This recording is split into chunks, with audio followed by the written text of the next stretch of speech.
Time for another New Zealand Aviation Podcast. Paul Brennan from the balcony, Herne Bay, Auckland. I believe this is the most expensive street in Auckland, Martin. You'll be interested and pleased to know that I'm resident here in the street, and you can see hopefully a bit of greenery, a bit of wind here in Auckland this Sunday afternoon as we're doing this or recording this podcast. You are, of course, right underneath a flying hotel or apartment building now, is it? I don't know what they're doing with the Singapore Airlines. They're making some a restaurant. You're under the flight path or the takeoff path of an A380. How did that come about? I'm not hearing any noise though, and it's not moving. So no, that's a photo I took at Sydney Airport one afternoon when they were. Oh, nice. So that's one of your pictures. Yeah. You kind of look like you're underneath it. Sort of. When I look at the A380, I think of all the comments we've made about that aircraft over the years of doing this podcast. And we were so hopeful for the A380 in the early days, weren't we? We were envisaging stretches, re-enginings, 900, maybe even 1,000 passengers, massive onslaught of international low-cost carrier activity. Never happened. Well, no, especially not now. There's nowhere for them to go. Never happened. But unfortunate, really, isn't it? It is a bit. It is. That's life. Yes, indeed. Meantime, at the other end of the scale, they've just announced that their A220 is going to join the corporate jet lineup at Airbus, and they're talking about a big long range. So, while you're losing on that, you're winning on the other. In fact, Airbus, of the big two, Airbus is actually commercially apparently doing better, quite a lot better than Boeing at the moment. They haven't got one aircraft completely withdrawn. People are still taking some planes, not many, but they're still taking some. I see they've just raised the maximum weight of the A330-900 Neo to 252 tons, which gives it another 650 miles of range should they need it, or another 5 tons of cargo. So that's becoming quite useful. I see Delta's flying them across the Atlantic now. It's becoming their sort of go-to aircraft for medium to longish routes. And 650 miles range, that makes it actually a long-range capable aircraft. It's interesting that I wonder to what extent that has sort of eaten into A350 sales, or have they managed to differentiate them that much that doesn't really matter. I see that our friend Bakar from Qatar has been singing the praises of the A350-1000. I think he said it was 4% better than they promised or something. It was some figure that really got your attention, that 1000. And now isn't there a long-range version of that just about to come out with the tank configuration being changed or something? You can add tanks? Yeah, the one they've done for the Qantas Project Sunrise. Ah, right. Yeah, of course. That's one stop to Europe. And you know that aircraft types are getting on. You mentioned Delta. I see they're talking about maybe retiring the 717 fleet. I mean, that was a modern aircraft not too long ago, but now it's not. No, it's not. Iceland Air are slowly starting to get rid of they're getting rid of some of their 757s. I see that. That's due to traffic downturn at the moment, but there's been all that talk that they're going to replace them with longer range A321s. Of course, why wouldn't they? Yeah, that's what they'll end up doing. Alaskan Airlines is getting rid of all their A320s, which was always on the cards, but no talk of them not taking their A321 order, which is interesting.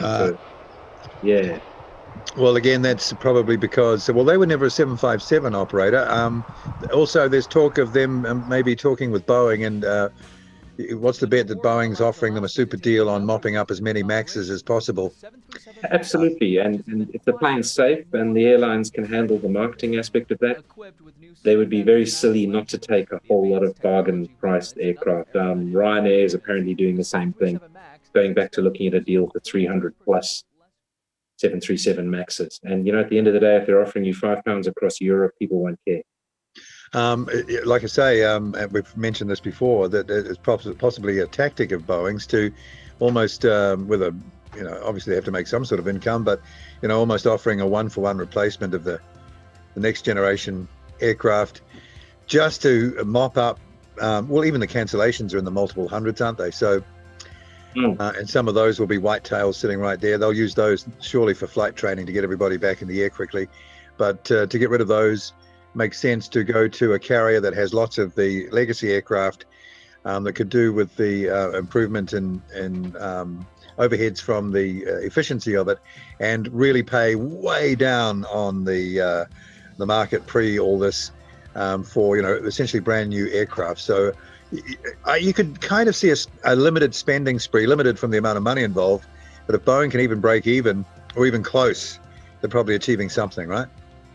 Yeah, it's a bit of a double-edged sword for Boeing, though, or I don't know, a sort of a tricky situation for them. They're going to do what they can to flog as many of these essentially last generation or legacy aircraft that they can, and you just hope that doesn't take resources away from what they should be doing, which is planning, and I think pretty quickly planning a new family to put an end to that era, because all good things come to an end, and I think this MAX crisis is very much the beginning of the end. And yeah, I hope they're not distracted from doing what they need to do.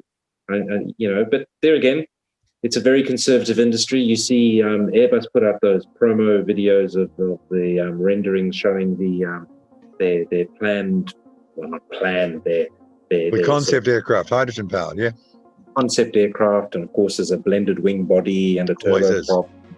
Always is. And you just think that, this is exactly where and I touched on this last week, this is exactly where the car industry has gone. And in the meantime, Tesla, whatever you might think of Tesla, they're getting up to selling 1 million cars in 12 years, whereas no one would have thought they'd have ever done that. And all the established players are doing it. Every week one of the legacy auto manufacturers will come out with some flash new concept offering 700 miles range and this and that, but it never eventuates. And when they finally put a product out there, like the Audi e-tron, which I've driven, it's just kind of like, it's nice, but it ain't that nice, because when you go and drive a Tesla, which I have, it's just a different realm, and I don't know whether the aircraft industry is probably lucky in as much there's possibly not someone going to come along and eat their lunch, but maybe somebody will come along and say, we can do this much better. In fact, the field I work in, there's a number of companies which have come up with solutions where when you talk to them about the price and the capability for the computer systems I generally deal with, they're like a quarter of the price, and they're offering better performance. And you're just like, oh my, this is big. If they can scale it, it's huge. And none of the established players are even looking down that path, because they've got, departments of 300 people who's, although they call themselves developers, their primary job is maintaining the old garbage and adding a few bells and whistles. Yeah, that's not thinking that gets you anywhere anymore. What Airbus are doing with those concept airplanes is quite clever, because they're not having to produce anything. They're producing nice graphics. I noticed one of them was very similar to an ATR 72, so it's probably not much to do to get to that level of aircraft, because you're already basically there already. But what they're doing is that they're showing that they're thinking about this already. So when environmentalists or people that think about this a lot think of air travel and how that has to change, immediately they realize that Airbus is sort of going there. I don't see any of that equivalent. There may be some, but I don't see any of that equivalent from Boeing at all. It's very hard to see. The whole 737 thing's a quandary. You build a whole new plane. First of all, it has to be like demonstrably better than the competition's product. Now, even just getting to the competition's product standard, just that standard is hard enough in itself, but then you've got to make something even more out of the box to compete effectively with that, because you've got to overcome the advantage of the incumbent at that point. Man, what do? You have to find some sort of quantum of value gain that just spins people's heads. I don't know if that's possible. It's so incremental these days. Well, it is possible, but yeah, and that's kind of what I'm trying to say, is that it's all very well Airbus producing flashy promos, but actually what they've got to do is they've got to take all this new technology, they've got to take all these bright young engineers they've got to find a factory somewhere, and they've got to smash one of these planes out within a year. And it might not be running on hydrogen when they launch it. It might be a bit of a hodgepodge. Elon Musk style. Exactly. If they're semi-serious about a 200-passenger, 3,000-mile range blended wing body, build one. Yeah, make one. Could. Well, they can make one, and you would imagine that they're, given that all their design is digital, that they've been down some sort of road of preliminary design, or they understand the sort of structure that they're going to make already. So yeah, do it, and boy, do that now, and the advantage is even more. And you really haven't really had to do that much more than build one concept aircraft. Let's say. Exactly. And you know, the Airbus have built some nice radio controlled models and everything, but I think the manufacturer that does this, and it might be Boeing, you know, because they're in a bit of a corner. Backs to the wall. You got to do something big. The company that does that will be in a very, very good position, because even if it doesn't work the way they were expecting, they'll be able to work out why it didn't work and which path to go down next time. Well, I think it's a good time to do a bit of screen sharing. So Sounds Air aims to offer first regional zero emissions flights. I was going to mention this in the last podcast, but I don't know, I think we got carried away, overlooked it. But this is a very interesting thing, and exactly what we've just been talking about. Sounds Air endeavouring to become the first regional airline to offer zero emissions flight. And this is a Swedish company, Heart Aerospace, and their 19-seater aircraft, the ES-19, which is expected to be operating commercial flights from 2026. That's not too far away. And, you know, 4 engines, 19-seater. I think the average sector length for Sounds Air, according to the story, is 50 nautical miles. This thing will fly, I think, 400 kilometres on one charge. So we're starting to see it. It's starting to become a reality now. And of course, you know, 4 engines is not the issue with electric aircraft as it is with gas turbine or any aircraft. It's the engines are not the weight anymore. No. It's the battery and everything. So you can put those engines anywhere where you think thrust best serves the airframe. So you might end up with 6-engined aircraft, because you have these tiny little high output motors that are blowing air all over the wing across the entire span. Have you seen the NASA concept? It's exactly that. There's about 10 motors on each wing, and then 2 big ones on the wing tips. And it's about this size, a little bit smaller, but that's what they're doing. Yes. And that gives aircraft designers, it'll give them a hell of a lot of leeway in designing aerodynamically very effective aircraft. That might look a little odd, but because the engine's no longer the weight constraint, you don't have to design the wing to hold the huge weight of the engine, because the engine's really, really light. Yeah. Correction, 400 nautical mile range, not 400 kilometre. Only about 20 to 40 minutes to recharge. I wonder how, you know, the power to recharge is going to be way less than the Jet A1, way less. Oh, it'll be less power. The infrastructure will be relatively expensive, because it'll have to be a pretty high speed charger. So they'll have to put in a fair amount of infrastructure to support that. But there again, if you can fly 400 miles, you probably only need one base to recharge. Exactly. With average 50 nautical miles sector length, you can do multiples and get back to base. Yeah. But that's going to be very interesting, and good luck to them. It's a very cool thing, and you know, it'll be so quiet. It'll just be bizarre. You might end up getting inner city airports again. Yeah. Well, exactly. But talking about just the usual flight times as well for those sectors, so obviously operates at sort of like normal or expected speed. So that's something that's happening locally. So good on Air Nelson. And I mean, you might see that there's such a lowering of the operating price once infrastructure is taken care of. And they're saying that Air Nelson in that article are saying they're speaking with the Wellington Airport people now about the infrastructure needed to support their fleet, because they operate out of Wellington, don't they, substantially? But, you know, it might be that, operating a Dash 8 or aircraft of that size burning fossil fuels to regional airports it can't compete with multiples of these smaller aircraft, and higher frequency. They could struggle with an operation like that up against these new electric planes, even though their individual capacities are less. Well, and that's what you're seeing, and it always comes back to this: the way the electric or the way the car market's been overturned. At the end of the day, range anxiety is an issue, but it's a manageable issue, and you know, the vast majority of people who purchase electric cars, even the early generation electric cars, said they never want to go back, because the cost of ownership and operation is so much less. They don't really care that they might have to stop every 250 kilometers. And I'm pretty sure the same thing will happen with regional aircraft, because okay, so I'm flying to wherever I'm flying. We have to put down in the middle for half an hour. If it's cheaper, and you'd hope that those lower operating costs would be passed in the air price and the price of the ticket, hey, it's win-win for everybody.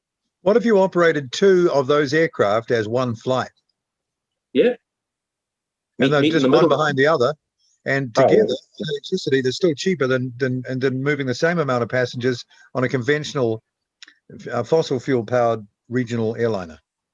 Well, that's the type of thing that the numbers will show up once they're operating them. That might very well be the case, and it'll lead to different networks. I mean, if you've got a 400-mile range, but you want to fly 500-mile sectors, you might, both aircraft might meet 250 nautical miles out and exchange messages and carry on. I mean, imagine if you, let's say, Wellington to Napier as an example. You could probably, or Tauranga, or Hamilton, you'd probably expect to get a reasonable load factor on those flights normally, right? COVID excluded. Okay, so what is a Dash 8 or a ATR 72 is about 60 so passengers, right? Yeah. Okay, so imagine if you operated 3 of these aircraft. You don't have as many bookings today, so you just drop one of them off. Yeah. So the seat availability is still there. You've got a lot of flexibility because it's like adding 20 seats each time. Yet the cost of operating them, even the 3, is still below flying those other 60 seats on a conventional. I can just see those sorts of combinations coming up. Yeah, well, it all comes down to the cost of the asset, and obviously that's an important aspect. But you could end up with hyper flexible set networks, if you know what I mean. And once they've got their network planning and the data coming in, they'll be reassigning aircraft from one route to the next at the drop of a hat, simply based on capacity. Just adding capacity under the same flight number or a sub-flight number, and leaving within minutes of each other. Yeah.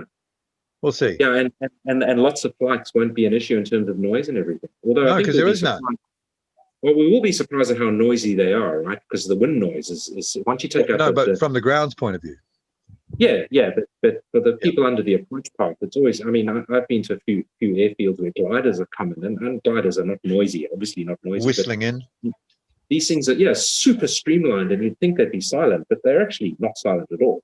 Yeah, especially when you get that with whatever, and it's like electric car. You still hear the road noise of the tires. It's still coming through. Yeah. So anyway, it's fascinating to see how that will go, and it's good to see that a New Zealand airline is part of that. Speaking of New Zealand airlines, I'm going to share screen again. Staying in New Zealand, more Air New Zealand news and more Air New Zealand changes. What's that? CFO is Chief Financial Officer, isn't it? Jeff McDowell going. Leanne Garrity's key role. We'll find out who that is. But there's an executive shakeup going on. It says here in the story, Jeff McDowell has joined 4 other top staff leaving the airline in the announcement of the internal appointment of a Chief Customer and Sales Officer.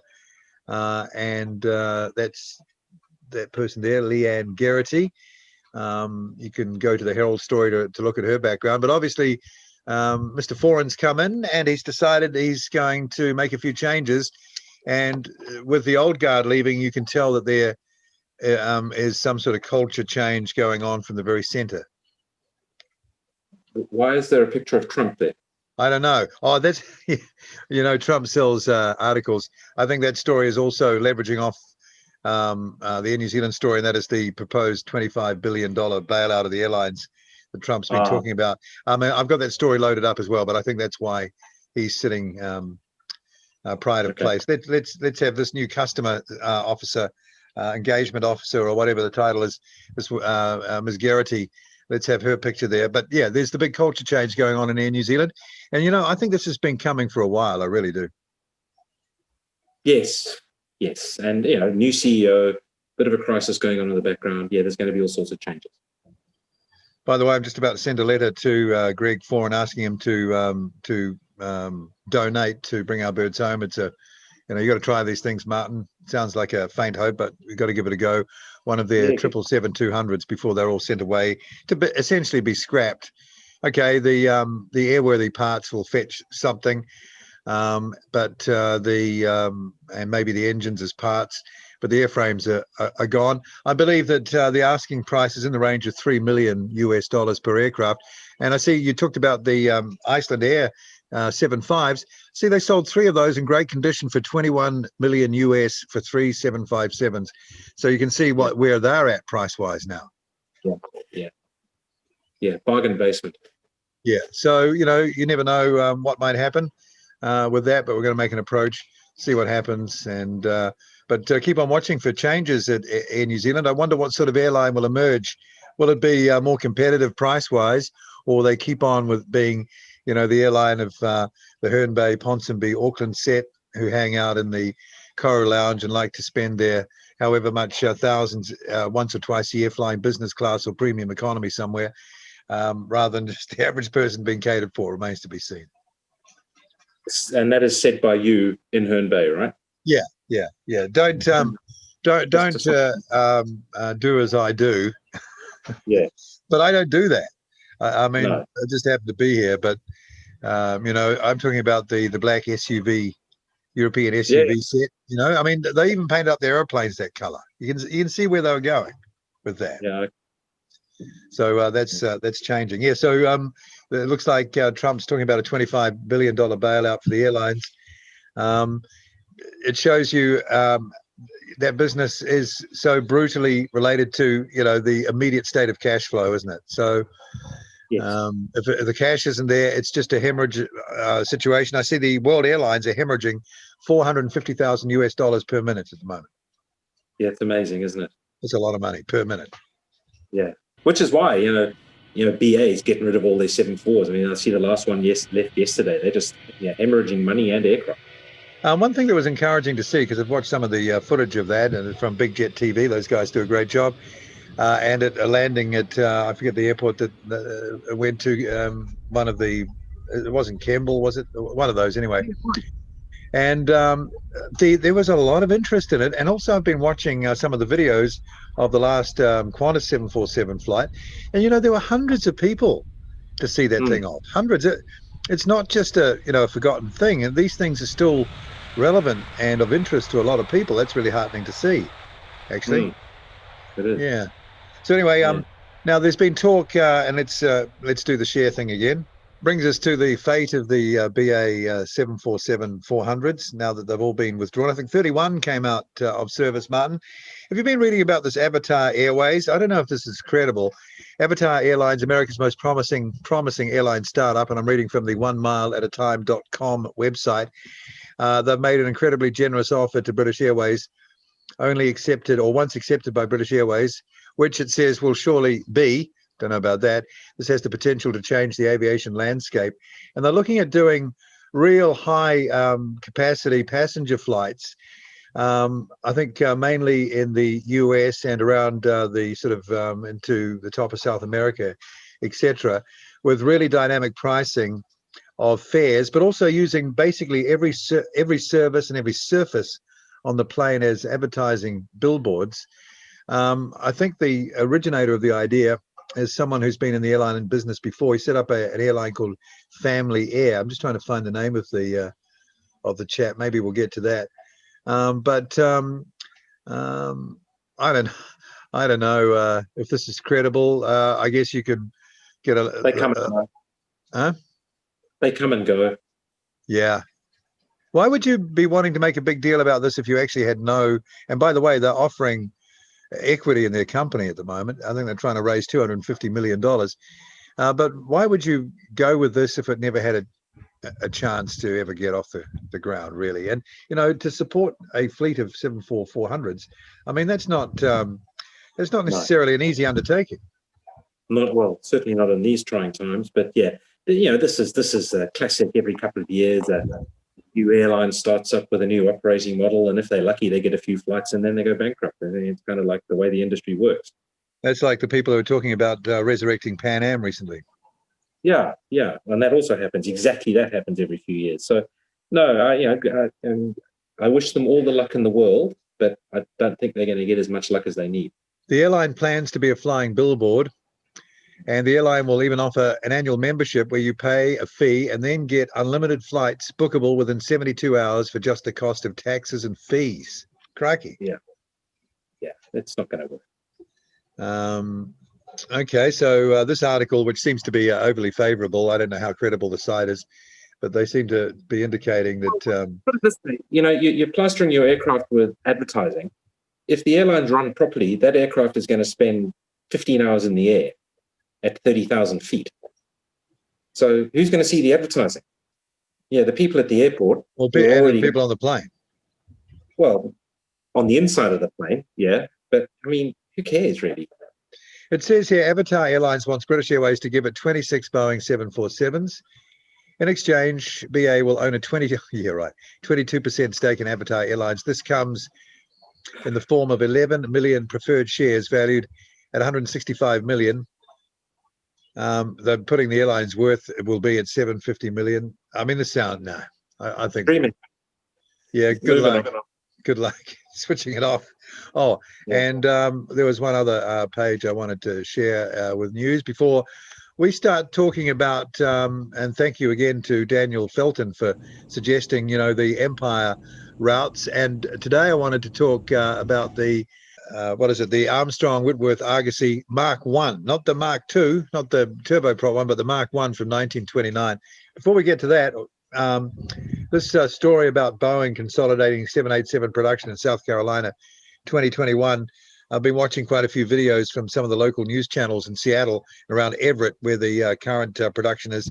And people are devastated, Martin. They're saying that this is going to cause great hardship on the local economy. And of course, with the 747-8 finishing, and I think they're close to being through the 767 tanker program, are they not?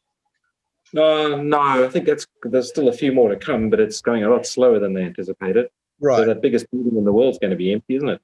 And the 737s at Renton, of course, but it's sort of in the area. But obviously, Boeing are wanting to, they cited a couple of reasons. I think one was, and I think you mentioned it last podcast, that it's not so far, is it, to fly a lot of the parts to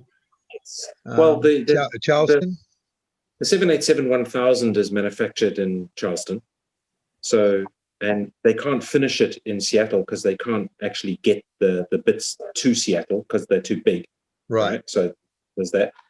The tail assembly comes in from Italy, so it's shorter to fly to. That's what you mentioned, yeah.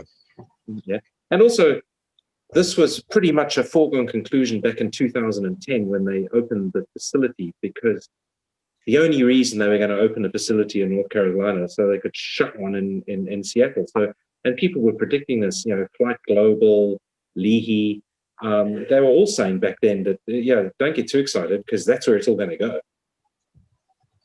So this decision, it shouldn't be a surprise. This decision, it says in the article here, was driven, and this is the businessfacilities.com website, the decision was driven by an objective review of market realities, production scenarios, and logistical considerations. We value our relationships across South Carolina and constantly work with those partners to ensure a long-term competitive business environment. They're basically union-free. Is that really where we're going with this? It's logistics and union-free. Yeah, that's it. Yeah. Yeah. Oh, well, sometimes, though, when you ignore where you're from, it can be problematic, but I guess they know what they're doing. So. Yeah, one might argue that point, but yeah, one hopes that. Has there been any more updates on the production quality standard issue for the 787? I don't think I've seen anything really along those lines. No. I see Joe Biden and Kamala Harris are flying around campaigning on a 737-500. Well, that's nice. They were a cool little model, the 500. I think they had the fuselage length of the 200, but, the 300 engines or 400 engines. Modern little rocket ships. Yeah, Lufthansa used to fly a lot of them, didn't they? Hmm. And I think Air Pacific, I think I flew on an Air Pacific 737-500. They used to fly them out of Wellington because they've got, I think they're a bit lighter. They've got more range, right? Yeah. So anyway, of course, Joe probably doesn't know what plane he's on. Possibly not. Doesn't even know he's on a plane. Maybe. All right. Anything space-wise that's happened? Well, there's the Starship 8.1 prototypes getting ready. They did the pressure tests and everything yesterday, which had passed. Now they're getting ready to put the 3 engines in that it's going to use for its 15,000 meter belly flop and landing back on 15,000 meters is a long way, though. Yeah, so it's going to go up. and then come down and use those two fins on the paddles to sort of get itself like that. And then at a set height, obviously at some point, it's going to fire up the engines and get itself vertical again, and then come in and for a vertical landing. Does that get away from the, the real gnarly re-entry? No, it's covered in heat tiles. It's got heat. No, it's still going to come in at 12,000 miles an hour or whatever it comes. Whatever the first stage, it's not that fast, but whatever the first stage comes in, and so it is going to need thermal protection of some sort. But it's bigger, and it'll reduce. Apparently, it'll reduce the load on the rockets. It'll be going a lot slower because it'll be coming down flat. So it'll go flat, fire up the engines, pick itself up, and then land vertically. It's going to be fascinating to see if it works. And Musk, as usual, is pretty blasé about the whole thing. He says, he'd be surprised if it works as well, but you won't know until you go for it. So let's have a crack. Well, remember that Falcon rocket, the third and final launch, because it was going to be the final, because if it didn't work that time, he was broke. He didn't have any money left, and on that third one, a lot of people thought you're crazy. You got to try a third one. Yeah, you'll blow the company, but it worked. So that's how you do it. Yeah. That's how you do it. All right. It still amazes me every time I watch a Falcon come down and land perfectly. I know. That is Thunderbirds. Anyway. All right. So now I want to share screen again. Okay, Martin, time to talk Empire Airways routes, Imperial and Empire Airways, Imperial Airways in this case specifically, and an aircraft that, again, quite incredible looking. We covered the HP-42 in the last podcast. This kind of has the back end of the 42 in a way, but everything from the back end up is definitely from another era, First World War. 1926, I think it first flew. 7 were made, the Armstrong Whitworth Argosy, and they used them around Europe, but also flew them all the way to, your old neck of the woods, all the way down to the bottom of South Africa, which is incredible, eh? Amazing. And tri-motor, which I've always found pretty cool, though. Whenever I've looked at the pictures of that aircraft, I have wondered how effective the front engine is, because it doesn't look like it's contributing an awful lot. The one on the front, because the props barely getting, the tips of the props barely clear the fuselage width. big boxy fuselage, seated 20 people. It's just amazing. And they were 20 people getting along at about 100 miles an hour. That would have been very, very interesting. What would you been cruising along at? 2,000-3,000 feet, maybe. Nothing. A bit higher, maybe in the summer to get out of the heat. The thermals. Yeah. Chugging along, being blown every which way by the slightest breeze. It would have been if you were prone to air sickness, I think you would have been very sick for a very long time on that. Implemented the world's first named air service, first passenger flight London to Paris in July 26. Gosh, that's going back early. That is almost 100 years ago. It's incredible. Argosy's implemented the world's first named air service, the luxury Silver Wing service from London to Paris.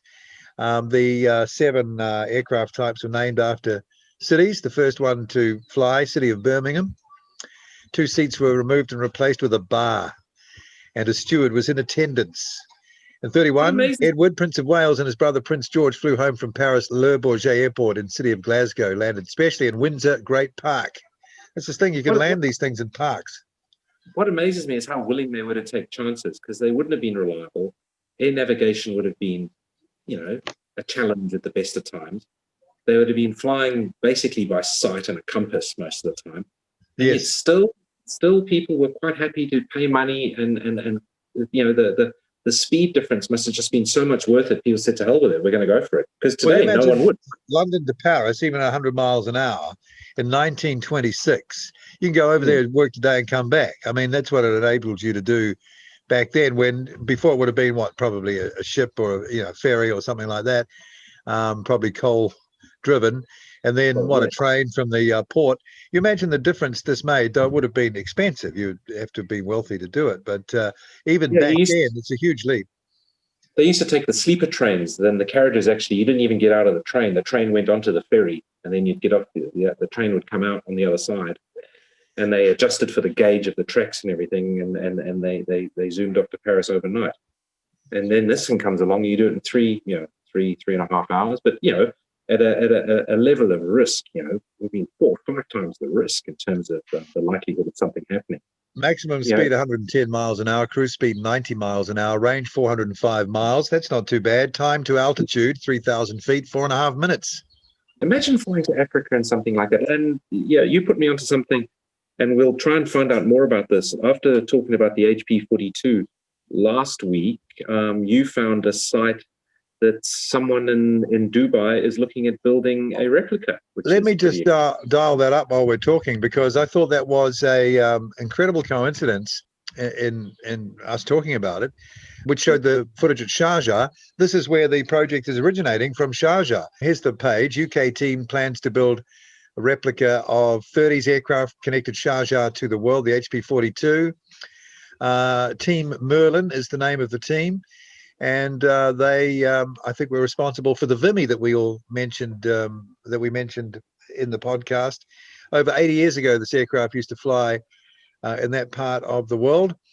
And the UK-based non-profit Team Merlin will build a working replica out of the original materials and according to original specifications.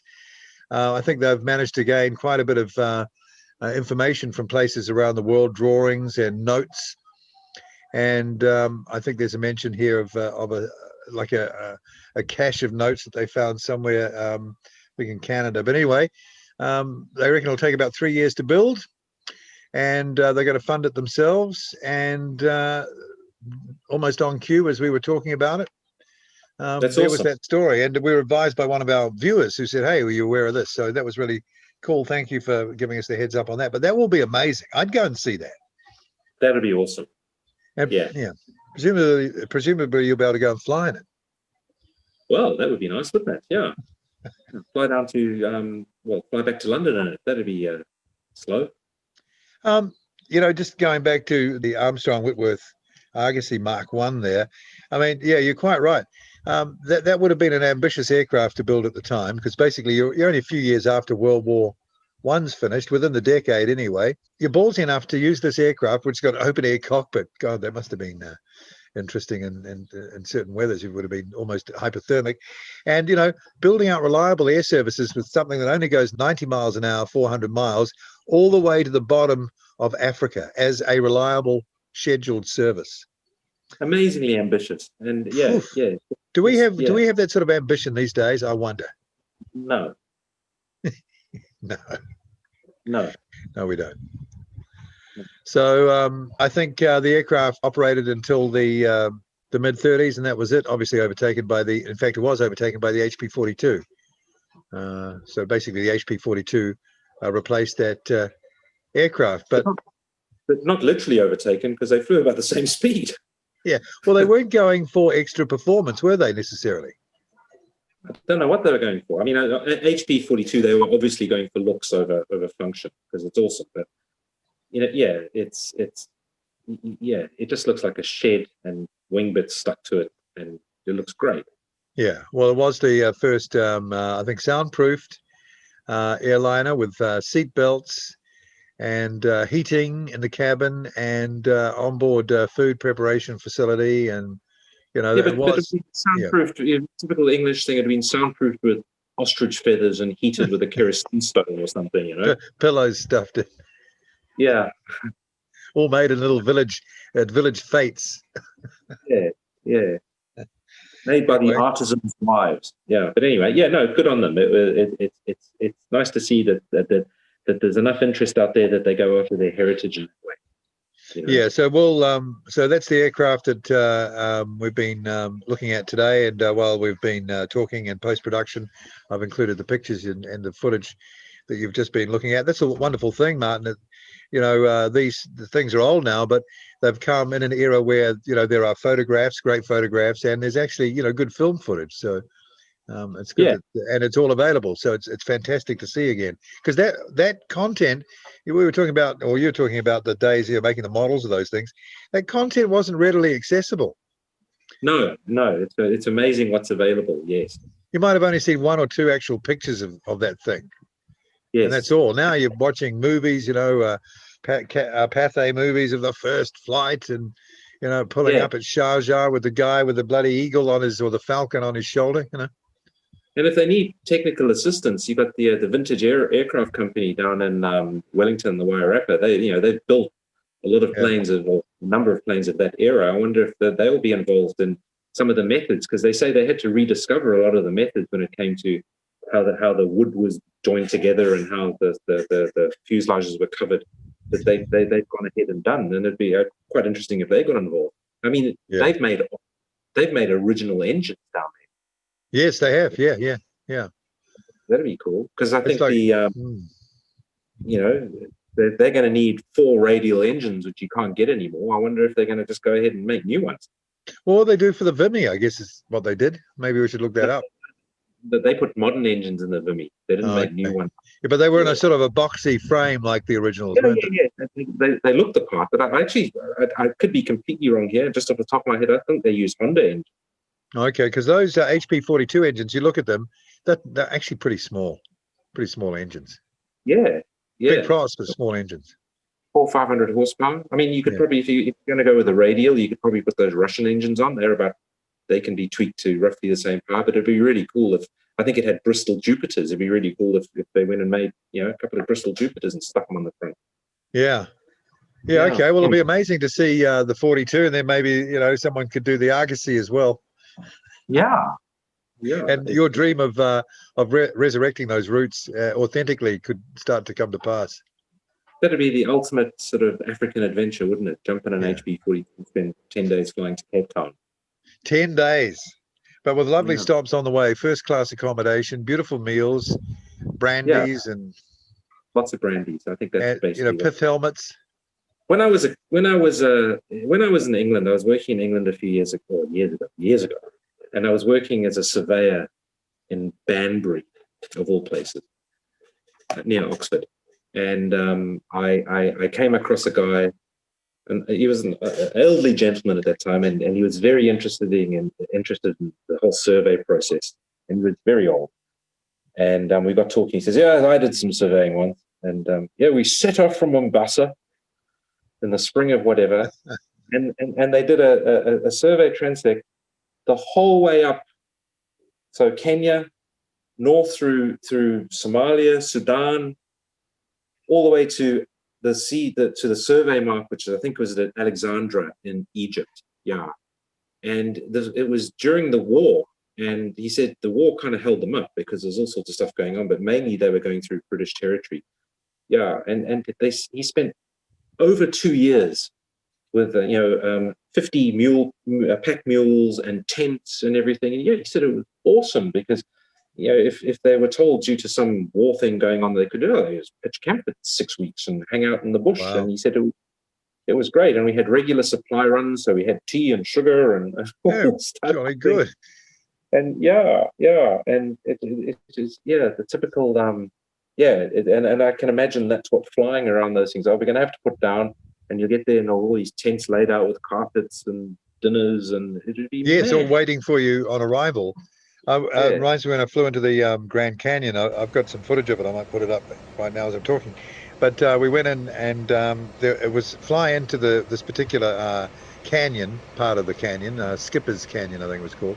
About 45-minute flight from Las Vegas over the Hoover Dam into it, and landed there. And there was a sort of like bivouac set up, and lunch was already in waiting. We just landed, and it was a lovely lunch already set up away from where the helicopters landed. We had our nice lunch. And a nice man gave us a bit of a lecture about the history of that part of the Grand Canyon, and then we all got back in the chopper and flew back. So nice. See, Qantas are doing those flights to nowhere at the moment, and using the 787 low level over some of the major attractions. I think Ayers Rock, the Great Barrier Reef, all seats sold out. I think the average seat price $750, sold out in under 10 minutes. Yeah, I mean, people want to go Incredible. places. I never thought I would be a person to get sort of... but that's making me slightly anxious knowing that I can't go anywhere, actually. I'm thinking... Yeah. Like you're being cooped up. Yeah, and I don't like being told that I can't do something. No, well, none of us do, and that's why some of us have a problem with what's been happening. Yeah. I mean, our viewers will know that. We don't need to get into that anymore. But yeah, that's exactly right. Yeah. Anyway, yeah. Okay. Yeah.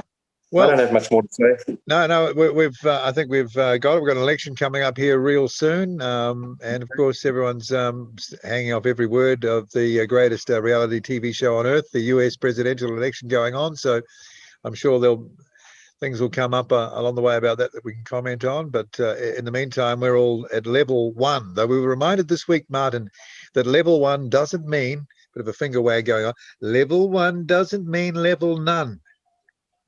So don't ever forget that. Yeah. Just go and watch videos by this Irish guy, Ivor Cummings. Cummings. He's on Twitter. He's called the Fat Emperor, and he's it's very interesting. The numbers he does, the numbers are interesting, fascinating. You just think, oh my God, what has happened? And no one disputes numbers. They're all publicly available. The data is all publicly available, and you just think, oh dear, have we tied ourselves into knots over what was beginning to? I wasn't part of it. No. I refuse to be part of it. But be careful who you criticize in front of, so because it's a tribal thing. There you go. So, okay. Will you be voting in the New Zealand election? No. Okay. Well, you can't complain if you don't vote, Martin. There's no point anyway. There's yeah, well, you're not even here, so it doesn't matter. All right. Well, good to chat again, and thanks to everybody who follows us and for the kind words. And we'll be back again as soon as possible. In the meantime, it's Paul Brennan from the balcony. I think the sun's changed its position. I might have to brighten up my face, Martin, here in Herne Bay, Auckland, and Martin outside Brisbane. Under the A380. Under the A380. We'll see you again soon. See you later.